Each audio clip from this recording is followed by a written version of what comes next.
Hi guys, so I'm going to be showing you how you can easily create your own Pinterest frame at home without breaking your bank account. Now, the first thing you want to do is pick out the pictures you want to frame out. So after picking out the pictures, you're going to head to the cyber cafe and tell them to print out this picture from your phone.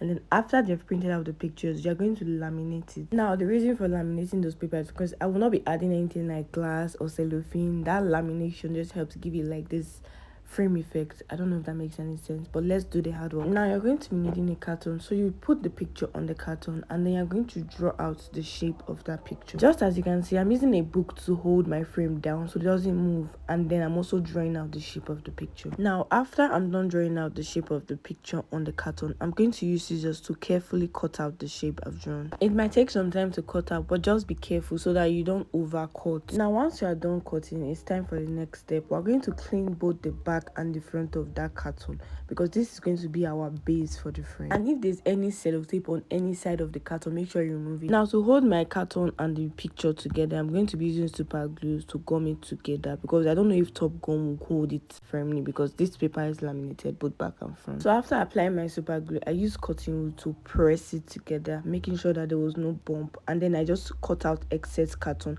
and measured it with the previous picture frame I had made. Now this is the step that will bring everything together and make it look aesthetic pleasing. I'm going to be using electrical tape. I don't know what it is called, but me, I know it as electrical tape. It's basically just a black tape that is used to cover up some wires. I've seen some electricians using this thing to work. So I just used the black tape to cover up the four edges of the frame, trying to give it a shape, a square shape, and then I repeated the same process to the remaining pictures I had left. If you are going to be recreating this yourself, make sure you have a lot of super glue and enough black tape, because while I was creating my own frame, I ran out of black tape, so I had to go and get 2 extra.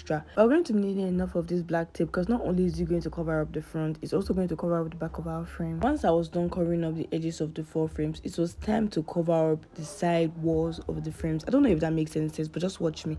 So here I was going over with a tape again to cover up the edges of the frame, like, so if you're looking at it from side view, it's still looking black. I don't know if that makes any sense, but just watch the process. Now here comes the part that I actually never thought about. I never thought about how I was going to hang this frame. I first of all tried using the tape, but it did not work. This thing kept falling, so I thought of another creative method. I'm not going to show you guys how I did it, but I did do it. And this time around, I needed nails to actually hang them like a professional frame.